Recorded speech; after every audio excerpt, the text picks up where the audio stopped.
देरी से आने के लिए माफी चाहता हूं। वैसे मैं इस बात से हैरान हूं कि आप लोगों ने मुझे इस मीटिंग में क्यों बुलाया है। देवा, इन दिनों हमारे धंधे में मुश्किलें बढ़ गई हैं। इन मुश्किलों से हमें कैसे लड़ना है, इसी के बारे में बातचीत करने के लिए हम सब लोग यहां इकट्ठा हुए हैं। आखिर ये हमारी जमात की बात है और तुम हमारी जमात से बाहर तो नहीं। जमात एक होने से सोच एक नहीं हो सकती जिंदाल साहब। सोच का क्या है, वक्त के साथ बदल जाया करती है। तुमने अपनी जगह बनाने के लिए जो रफ्तार पकड़ी है उसका तुम्हें कायल। ये तो आपका भड़प्पन है जिंदाल साहब। वैसे आप लोगों की जानकारी के लिए बता दूं कि अभी अभी तो मैं अपने पैरों पर खड़ा हुआ हूं। ठीक से चलना शुरू भी नहीं किया मैंने, रफ्तार पकड़नी तो अभी बाकी है। आप कुछ धंधे की मुश्किलों के बारे में बात कर रहे थे। देवा, मेरा मतलब है हमें छोटे छोटे फायदों के लिए आपस में रंजिश का माहौल खड़ा नहीं करना चाहिए।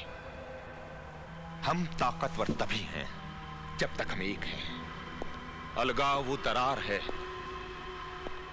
जो किसी भी इमारत की बुनियाद में समाकर उस इमारत को बर्बाद कर देती है। हमें अपनी इमारत में इस दरार के लिए कोई जगह नहीं छोड़नी। हमें पूरी ताकत के साथ मिलकर अपने दुश्मन से लड़ना है और हमारा दुश्मन है कानून। तुम्हें मालूम है देवा कि हमारे नए सीएम बहुत ही ईमानदार हैं। उन्होंने इस शहर से क्राइम को पूरी तरह खत्म करने का बीड़ा उठाया है और इस ऑपरेशन का इंचार्ज उन्होंने बनाया है एसीपी इंदर सक्सेना को। सक्सेना के पिछले रिकॉर्ड के बारे में हमने पता किया है। यह आदमी हम जैसों के लिए कुछ ठीक नहीं है। इससे पहले कि हमारे इर्द गिर्द कानून का दायरा कस दे, हमें उसे इस दुनिया से विदा कर देना चाहिए। नहीं जिंदाल साहब, सक्सेना को मारकर हम पूरे पुलिस डिपार्टमेंट को अपना दुश्मन नहीं बना सकते। ये बात तो सभी जानते हैं कि कोई भी पुलिस ऑफिसर सच्चाई और ईमानदारी का बोझ ज्यादा देर तक नहीं उठा सकता। और जिस दिन सक्सेना को यह बात समझ में आ गई, वो खुद ही ट्रांसफर ले लेगा। मेरे हिसाब से उसे 3 महीने का वक्त देना चाहिए। अगर 3 महीने के बाद वैसा नहीं हुआ जैसा तुम सोच रहे हो, तो इंदर सक्सेना को तुम खुद मारोगे। यह वादा मैं कैसे कर सकता हूं? मौत और वक्त का कोई तालमेल नहीं होता जिंदाल साहब। 3 महीने बाद मैं उसे मारूंगा और यह देखने के लिए आप जिंदा रहेंगे, इस बात की गारंटी कौन दे सकता है? देवा, गुड्डी की शादी की बात सुनकर तू इतना परेशान क्यों हो गया? क्या बहन को सारी जिंदगी घर में बिठा के रखेंगे? सोच रहा हूं कितने लाड प्यार से पली है वो। उसकी जिद और खुशी के लिए हम कुछ भी करते थे और अब वो एक नए घर में नए लोगों के बीच। गुड्डी किसी नए घर में नहीं जा रही है देवा। हमने उसके लिए जो लड़का चुना है वो भी उसे उतना ही जानता है जितना उसे हम जानते हैं।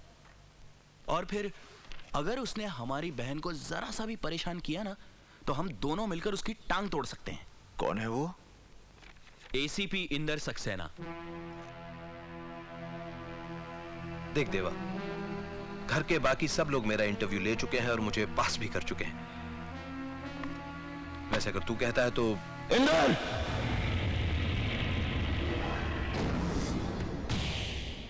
गुड्डी मेरी इकलौती बहन है। उसकी मुस्कुराहट के लिए मैं अपनी सारी खुशियां लुटा सकता हूं। उसके लिए मुझे एक नेक दिल, होनहार और काबिल लड़का चाहिए, और ये सारी खूबियां तेरे में है।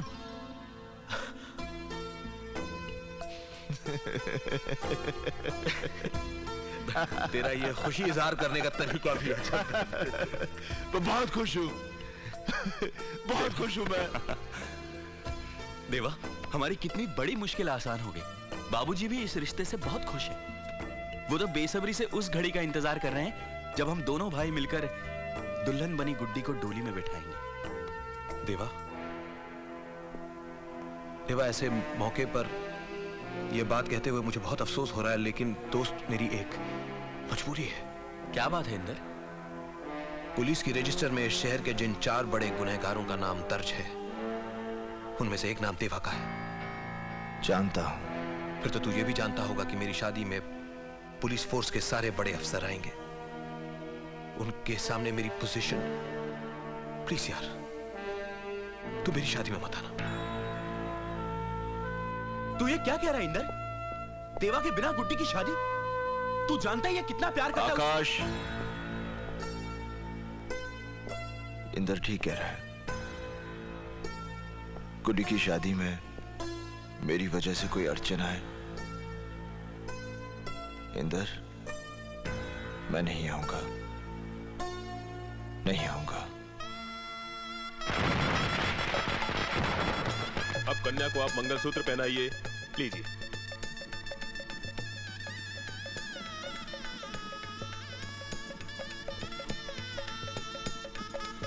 अब ये सिंदूर लगाइए।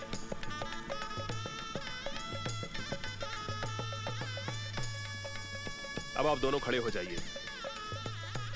ओम मंगलम भगवान विष्णु मंगलम गरुड़ध्वज मंगलम पुंडरीकाक्ष मंगलाय तनोहरि।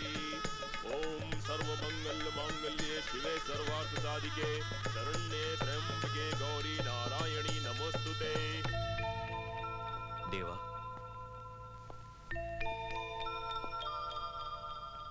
अब कुछ बोलेगा भी? मुझे पहले दुल्हन बनी अपनी बहन को जी भर के देख तो लेने दे। इस पल का कितना इंतजार था मुझे। भैया, ए, रोएगी ना तो पिट जाएगी मेरे हाथों। आकाश, देख कितनी प्यारी लग रही है हमारी गुड्डी, बिल्कुल गुड़िया की तरह, है ना? ए, तुझे क्या हुआ? देवा, ये कैसा मोड़ आ गया हमारी जिंदगी में? हमारा शरारतों भरा बचपन, हम तीनों का रूठना, झगड़े मनाना, और अब वक्त ने हम तीनों को अलग अलग कर दिया, बांट दिया हमें। ए गुड्डी, रो मत गुड्डी, देख तू हमसे दूर थोड़ी जा रही है। हाँ, इसी शहर में तो है तू, और उस एसीपी साहब को मैं यहाँ से ट्रांसफर होने नहीं दूंगा। तेरे भाई की बड़ी पहचान है यहाँ पर। अच्छा ये बता, तुझे तोहफा क्या चाहिए? हाँ, आपने तो मुझे इतना बड़ा तोहफा दे डाला। आज ही के दिन आपने कितनी गरीब लड़कियों की शादी करवाई। उनके माँ बाप मुझे कितनी दुआएं दे रहे होंगे। इससे बड़ा तोहफा और क्या चाहिए मुझे? आकाश, गुड्डी को घर ले जा, इसका इंतजार हो रहा होगा।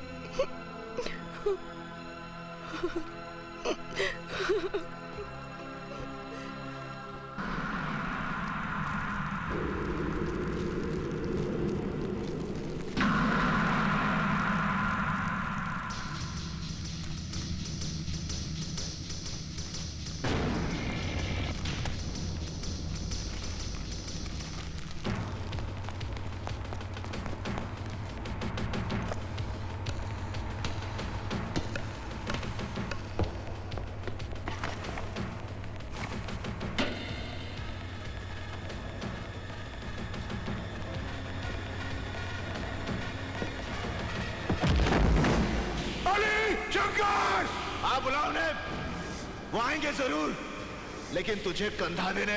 जा,